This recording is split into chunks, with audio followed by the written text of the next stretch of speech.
Hi, today I'm going to show you how to make a team on Microsoft Teams. This way you can have a class all set up for you. So the first thing you're going to need is all of your kids' student numbers. So I have mine in an Excel sheet where I just have all of their usernames that they use to get onto the computer. So they're all listed right here. And this will make it really easy for me. If you need their student numbers, you can find them on Unified Classroom or in PowerTeacher. So I'm going to click on Microsoft Teams. Now, if you've never even been on Microsoft Teams, you need to sign in. And you just sign in with your email address and your password from Springfield Public Schools. And then you'll have all of these boxes. So you'll have the staff help desk, and you might have some other teams that are already populated, but you want to create a team. So you want to click this button right here, which says Join or Create Team, and click that. Then you want to create a team. And I'm going to show you how to make a class because that's what most of you are going to want to do. So I make a class and I give it a name, and I'm just going to call it Room 19 Test Class. You can put in a description if you want.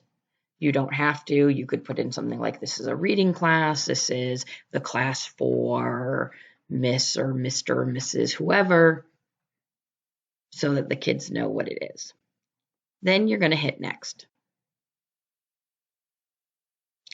Now you need to add students. This is why you needed your numbers, because a lot of our students have the same first name. And how am I going to know which one it is? So for me, the easiest way to do this is if you're on your computer, hold the window key and the left arrow, and that will make it so this is only on half of your screen. And then the other part that has your student numbers on it, hit the window and hit the right. And I just click on this again, and now I have numbers, which I'm just going to move over a little bit. I have numbers right here, and I have this screen so I can very easily see them. And then I just type in my numbers. And my kid comes up. I click on my kid and I hit add. I can do that for each one, or I can add in more than one at a time. So now I have my next kid, I hit their name, I put in my next number,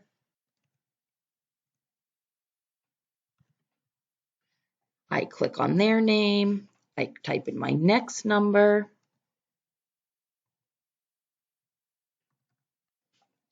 I click on their name, and then I can hit add. So I can add more than one at a time. At the same time, if I have teachers who I want to add onto it that are also going to be working with this class, I can do that. So I hit a teacher that I'm going to have as also being able to see my class and work in my class. But I'm going to add a teacher. Then I'm going to hit close. And that's it. I have my class. So I'm going to exit out of this and make this bigger so you can see it. This is my class. It's already made. And then I can start doing things with it. So if I go back to Teams, I see right here, Room 19, Test Class. And from here, if I hit this More button, I can manage my team. I can change it. I can add a channel. I can add members. So I click on my team, and this is where I can change things. You know what? I don't like this picture. It looks silly. I can choose one from all of these options, depending on what I think it should be. Maybe it's a math class and I'm going to put in a graph or a calculator. Maybe it's a history class. It doesn't matter. Or if I don't like any of these, I can upload and press upload and pick a picture of something else that I would like to have as my background. So I've chosen this pie. That's what I want. I'm going to go down to the bottom and I'm going to hit update. And now I have a fun little pie graph on my team. So again, if I look out at my team, I just press teams to go back. I'll see, oh look, there's my little pie, and that's my little icon for this class. So now I have a class. I've set it up. What do I do with it? It's a really good question. So there are lots of things you can do with this class. You can talk to your students who you've added into this class. You can say, hi, this is Miss D. I just set up this class. Why don't you click reply and let me know that you have logged into my class. And then because kids love these, I could add an emoji.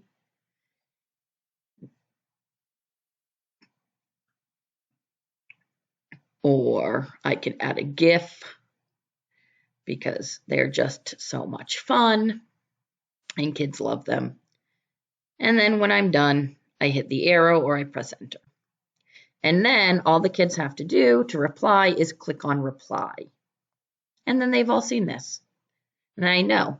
So, Elijah comes in and he hits reply. He reads this and he says his name and tells me he's logged in. So now I know that he's there. So that's great.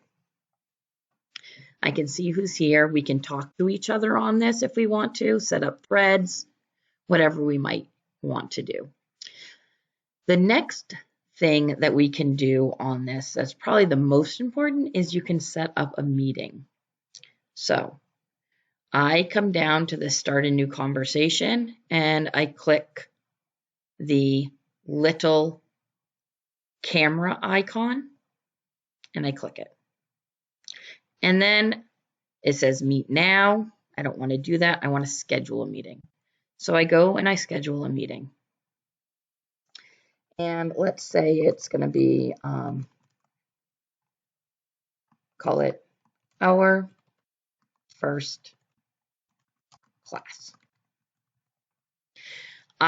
Anybody who I've put onto my team is going to get this. So I'm not going to add any required people. So then I'm going to set a date for it. And I can set a time. Maybe we're meeting at 11. We're going to meet for a half hour. I can change this. We can meet for an hour, whatever we would like. And then I can choose, is this going to be a repeating class or not? Probably not. We'll just do it as do not repeat, but you could make it repeat. You could repeat it every day. Say you want to have class every day. Say you just want to have class on Wednesdays. So I'd pick, weekly, whatever it might be. I could add details for this if there's, things, instructions I want to give. I usually say, hi, everyone. We are meeting tomorrow at 11 o'clock. I hope to see you there. Just click on the picture below to join my class. Okay, and then When I'm done with that, I hit send. We see this meeting pop up, but I'm not finished with this yet. You want to click on it and you want to click view meeting details. And then you will see meeting options. Now, this meeting options was not there the first time when you set the meeting schedule, when you set up the meeting. You have to go in it again. We hit meeting options. And if you're a teacher, this is probably the most important part.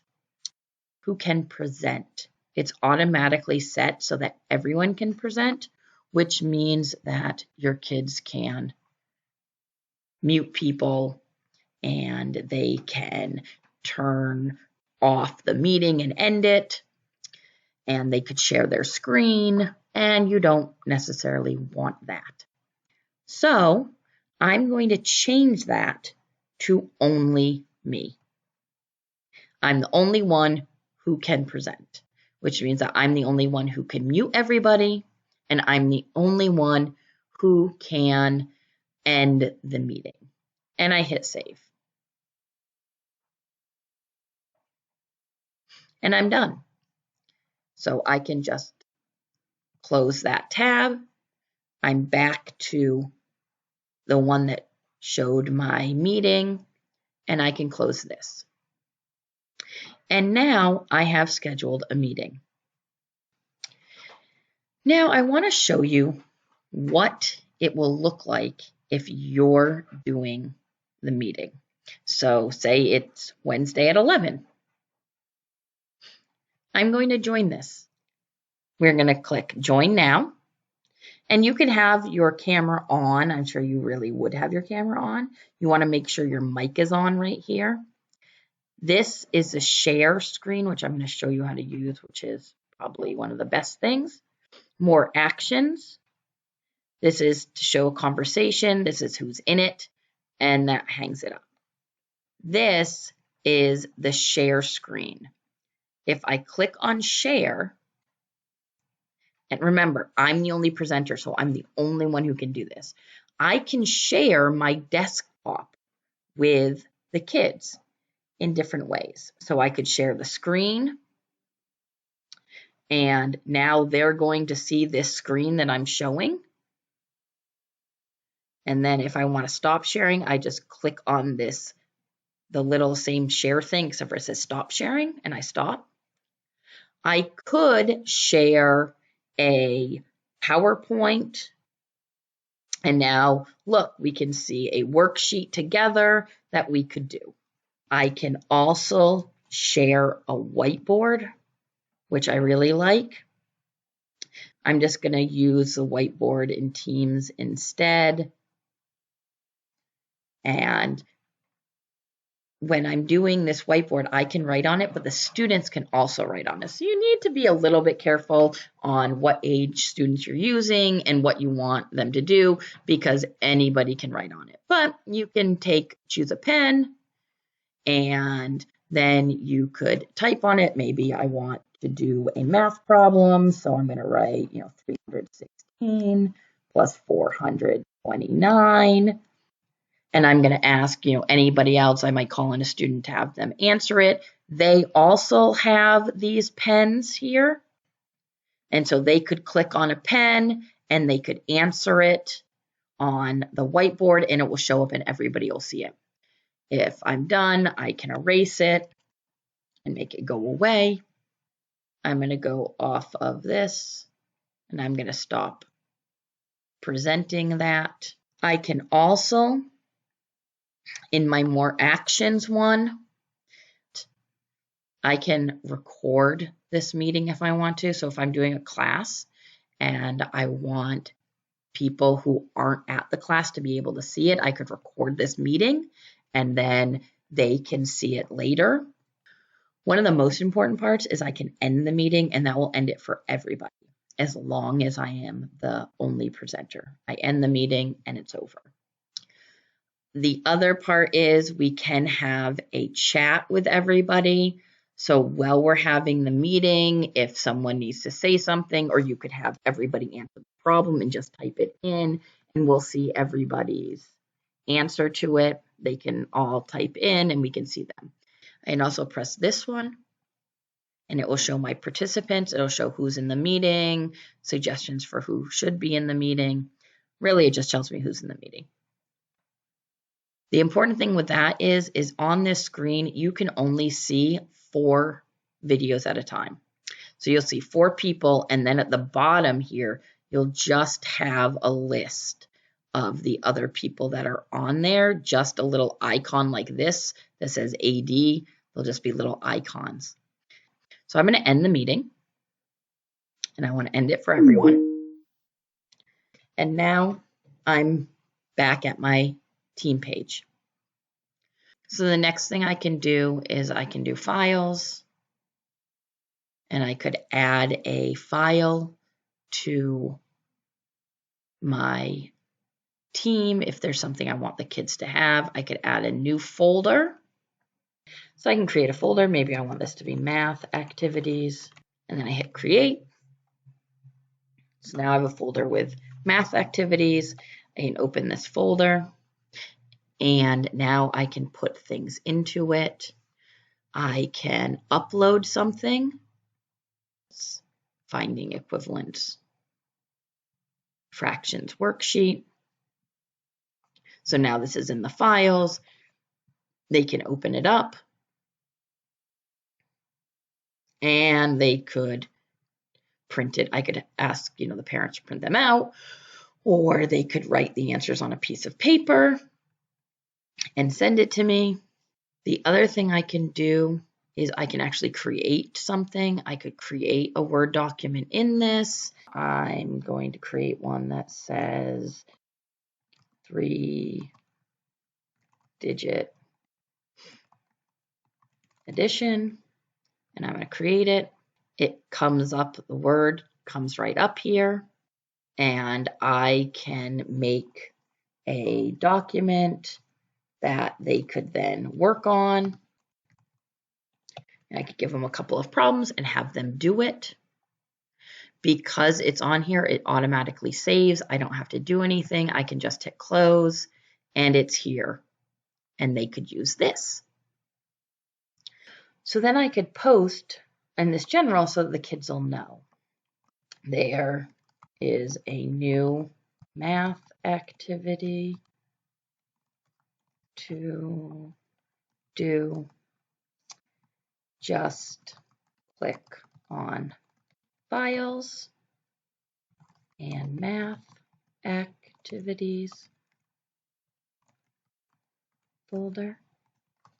You will see 3-digit addition. Okay, and then I could post that. Great. Now the kids know, okay, I need to go into files. I need to go into math activities.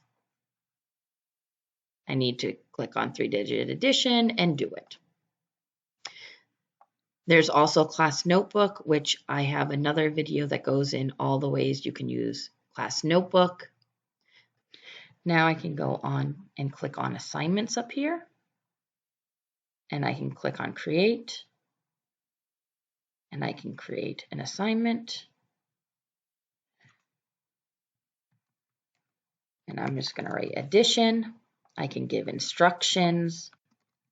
Please click on the document below and complete the work. When you are finished, please press turn in.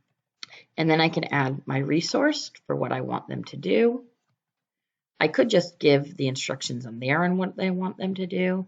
I can upload something from OneDrive, Class Notebook, which I show you in the Class Notebook video, or I can do a link if I want them to do something else. So I'm just going to click this once, and I'm going to click attach. While that's attaching, I can decide if I'm going to give it any points. The other thing I can do is change when it's due. If I don't want it to come up right away, I can schedule to assign it in the future. Say I wanted to do this ahead of time and I don't want it till a later date. I can choose to schedule it later so it won't pop up yet. And then when I'm finished with that, I hit assign. So now I've assigned this. And if you see, the assignment comes right up onto the post. Right onto the post is the assignment, and the kids get a little notification. So I can view the assignment. And one of the things that's really nice is I could edit it if I want to change it, but I have this student view. And if I do the student view, I can pull up exactly what it looks like for them. So these are the main things that I use my teams for, is the posts where I can post class meetings. I can, talk to them, give them assignments, files. So again, I could give them assignments or things I want them to do. The class notebook, which I do another video on, so you could see that. Assignments, so I can assign them work to do. Those are the things I really use. Once you have assigned something, you can grade it and the grades will pop up. But that's really what I do with Teams. And then if I click Teams, it's going to go straight out to where my teams are, and I can click which one I want to go into. So that's it for how to set up and use Microsoft Teams.